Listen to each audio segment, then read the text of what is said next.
당신의 삶에 풍요로움 더하기. 안녕하세요. 풍요로운 도서관입니다. 오늘 읽어드릴 책은요. 사이토 히토리의 1% 부자의 법칙입니다. 많이들 읽으셨을 텐데요. 이 책으로 백독을 하시는 분들도 많다고 하시더라고요. 저는 일단 처음 읽고 지금 두 번째 간단하게 이제 리뷰를 하기 위해서 훑고 있는데 읽을 때마다 또 색다른 느낌이고 다른 부분이 눈에 들어오더라고요. 그래서 많은 분들이 이렇게 다독을 하시는 것 같아요. 조금 더 깊이 있게 접근하기 위해서 다독도 꼭 추천을 해드립니다. 오늘 첫 번째 읽어드릴 부분은요. 말은 큰 힘을 갖고 있다 입니다. 읽어볼게요. 마음의 크기는 컵 한 개. 인간과 동물의 가장 큰 차이는 마음을 가지고 있는지의 여부에 있다. 인간만이 마음이라는 불가사의한 존재를 갖고 있다. 따라서 마음에 대해 생각하는 것은 인간에게 있어서 매우 중요한 태도다. 그렇다면 인간의 마음이란 대체 얼마나 거대한 것일까? 마음은 인간으로서의 증거라고도 말할 수 있는 존재이기 때문에 끝없는 거대한 형태를 갖추고 있다고 생각할 수 있다. 그러나 그 마음도 인간의 몸 안에 존재한다는 사실을 잊지 말아야 한다. 즉, 마음은 인간의 육체보다 클 수 없다. 인간의 몸 안에는 심장, 간장, 신장 등 다양한 장기가 있다. 이들 장기와 마찬가지로 마음도 몸 안에 존재한다.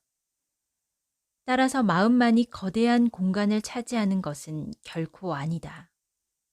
마음의 크기는 컵 한 개 정도다. 그 컵 안에는 물이 들어있다. 이 물이 인간의 마음 그 자체라고 생각해야 한다.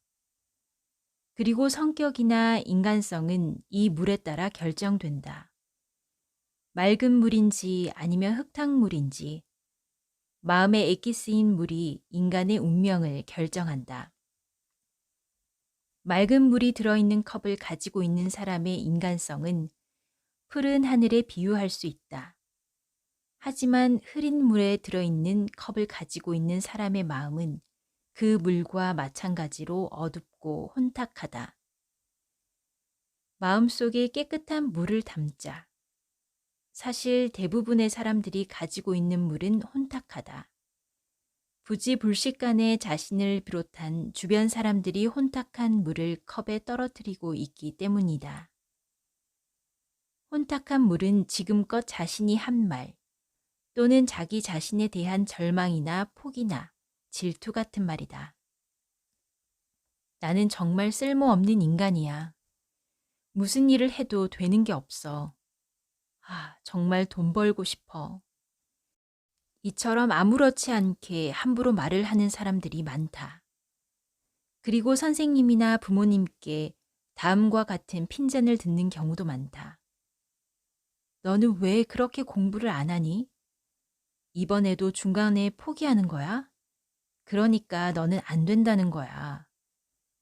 다른 사람들로부터 핀잔을 듣거나 바보 취급을 당하면 마음의 물은 점차 흐려진다. 우리 마음의 컵에는 맑은 물이 가득 들어있다.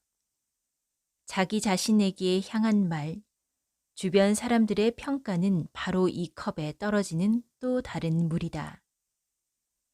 이 같은 물이 유입되면 컵 안의 물은 당연히 넘치게 된다. 이렇게 넘쳐 흐르는 물이 그 사람의 인간 자체를 표현한다.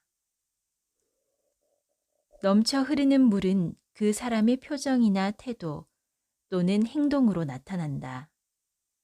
한편으로는 언어로도 나타난다. 그렇다면 컵 안에 물이 더러워져 있을 경우에는 어떻게 될까? 넘쳐 흐르는 물도 당연히 더러울 수밖에 없다. 만일 불쾌라는 더러운 물로 가득 차 있는 컵을 가지고 있다면 넘쳐 흐르는 물 또한 불쾌한 것이 된다. 그런 컵을 가지고 있는 사람은 세상을 부정적으로 보고 부정적인 말만 한다. 따라서 사업을 통해 성공과 행복을 이룰 수 없다.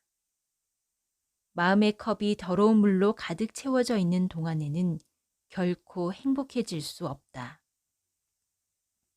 행복해지려면 먼저 그 더러운 물을 맑은 물로 바꾸어야 한다. 더러운 물을 맑은 물로 바꿀 수 있는 방법은 무엇일까? 그 해답은 깨끗한 물의 유입이다. 수도꼭지에서 한 방울씩 떨어지는 맑은 물을 받아들이면 처음에는 더러운 물이 넘친다. 이는 컵 안에 이미 존재하던 물이 넘치는 것이기 때문에 어쩔 수 없는 현상이다. 그러나 맑은 물을 계속 유입하다 보면 어느 순간 컵 안은 맑은 물로 바뀐다. 그런데 맑은 물이란 대체 어떤 물을 가리키는 것일까? 말이 가장 중요하다. 컵에 더러운 물이 들어있어도 맑은 물을 계속 유입하면 컵 안은 마침내 깨끗해진다. 중요한 것은 컵에 유입하는 맑은 물이 대체 어떤 것인가 하는 점이다. 알기 쉽게 설명하면 물은 곧 말이다. 맑은 말을 한 방울씩 참을성 있게 유입하는 것, 즉 아름다운 말을 사용해야 한다. 말은 매우 중요한 힘을 갖고 있다. 흔히 아무렇지 않게 사용하는 말이 그 사람의 행동이나 삶을 결정지을 정도다. 지구상에서 말을 사용하는 동물은 인간밖에 없다.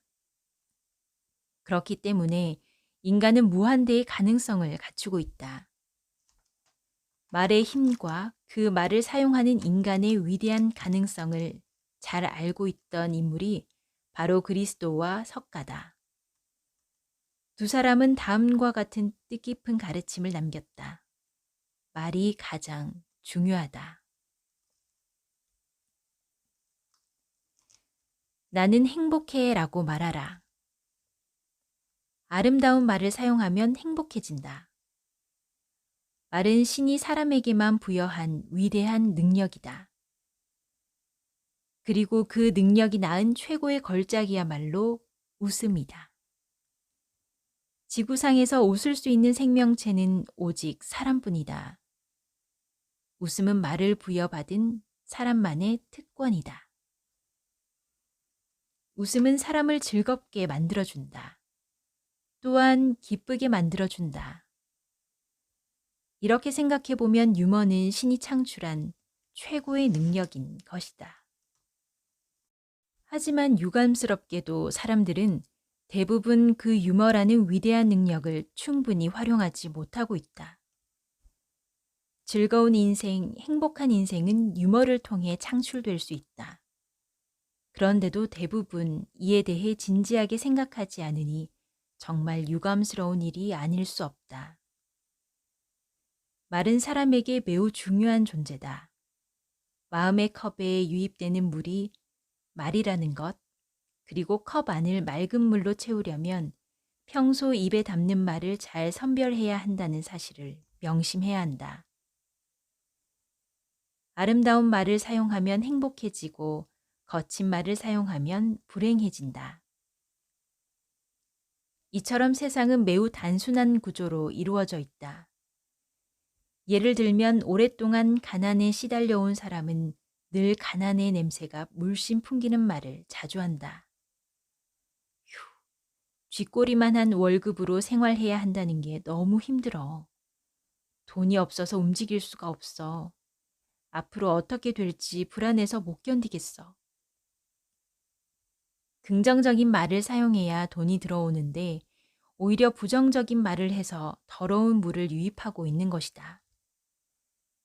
따라서 많은 시간이 흘러도 컵 안의 물은 점점 더러워지기만 할 뿐이다.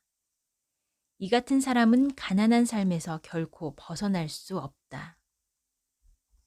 긍정적인 말을 의식적으로 사용하라. 긍정적인 말은 의식적으로 사용하지 않으면 입 밖으로 표현되지 않는다.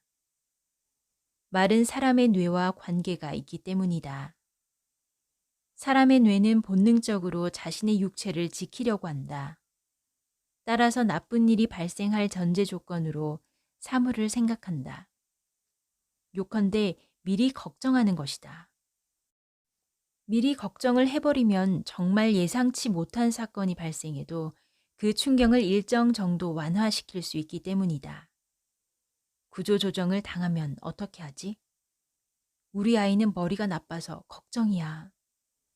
사람은 여러 종류의 불안감을 스스로 찾아내어 쓸데없이 고민한다. 더구나 그런 고민이나 걱정을 말로 표현한다. 그 말은 더러운 물이 되어 마음의 컵에 유입되기 때문에 컵 안의 물은 아무리 많은 시간이 흘러도 맑아질 수가 없다. 즉, 절대로 성공할 수 없고 행복해질 수도 없다. 그렇다면 맑은 물에 해당하는 것은 어떤 말일까? 나는 행복해. 행복해지고 싶다면 나는 행복해라는 말을 사용해 보자. 이 말이 컵 안에 유입되는 맑은 물에 해당한다. 나는 행복해라는 말을 입버릇처럼 사용하면 컵 안의 물은 점차 투명해진다. 그러다가 결국 컵은 맑은 물로 가득 채워지고 여러분은 행복한 표정으로 바뀐다. 말은 에너지다. 입에서 나온 말은 에너지가 되어 우주로 날아갔다가 다시 자기 자신에게 돌아온다. 나는 행복해 라고 말하면 행복이 정말 고마운 세상이야 라고 말하면 고마운 일이 찾아온다. 더구나 연못에 돌을 던지면 만들어지는 파문처럼 몇 배나 거대해진 모습으로 되돌아온다. 처음에 던진 돌의 크기, 즉 처음에 입 밖으로 튀어나온 말이 가지고 있는 힘에 따라 모든 것이 결정된다. 한 개의 돌이 하나의 파문을 만든 뒤에 사라져 버리는 것과 차원이 다르다. 한 개의 돌이 만든 파문은 점차 그 반경이 넓어지면서 다양한 모양을 형성한 뒤에 자기 자신에게 되돌아온다. 말을 하는 타이밍. 나는 행복해. 언제라도 상관없다. 언제 어디서든 그저 문득 나는 행복해 라고 말해보자. 어떤 계기를 통해서가 아니라 아무런 이유도 없지만 그냥 중얼거린다. 나는 행복해. 다음과 같은 질문을 하는 사람도 있다. 사람들 앞에서는 쑥스러우니까 혼자 있을 때 하면 안 되겠습니까? 전혀 쑥스러울 일이 아니지만 어쨌든 그렇게 생각한다면 혼자 있을 때 해보면 된다. 혼자 있을 때든 다른 사람과 함께 있을 때든 상관없다. 중요한 것은 입 밖으로 표현하는 것이다. 나는 행복해 라는 말을 입버릇처럼 사용하면 어떻게 될까? 입버릇이니까 어떤 경우에 사용해야 좋을지 고민할 필요가 없다. 자신도 모르게 그냥 튀어나올 뿐이다. 사실 나는 행복해 라는 말을 입 밖으로 표현하기 위해 노력하거나 어색해 해서는 안 된다. 자연스럽게 튀어나올 수 있도록 입버릇으로 만들면 쓸데없는 고민은 할 필요가 없다. 사이토 히토리의 1% 부자의 법칙에서 읽어드렸습니다. 나는 행복해 라는 말을 1000번 이상 말을 하고 나면 정말 좋은 일들이 계속 술술 일어난다고 해요. 제가 방금 책을 읽어드리면서 나는 행복해라는 구절이 한 10번 정도 넘게 나온 것 같은데 이 단어만 보더라도 제가 소리내어서 읽어드리는 것만으로도 기분이 굉장히 좋아지고 좀 머리가 맑아지는 느낌이 들어요. 그런 의미로 다 같이 나는 행복해 외치면서 마칠까요? 나는 행복해. 지금까지 풍요로운 도서관이었습니다. 오늘도 구독, 좋아요 부탁드리고요. 오늘도 정말 감사합니다.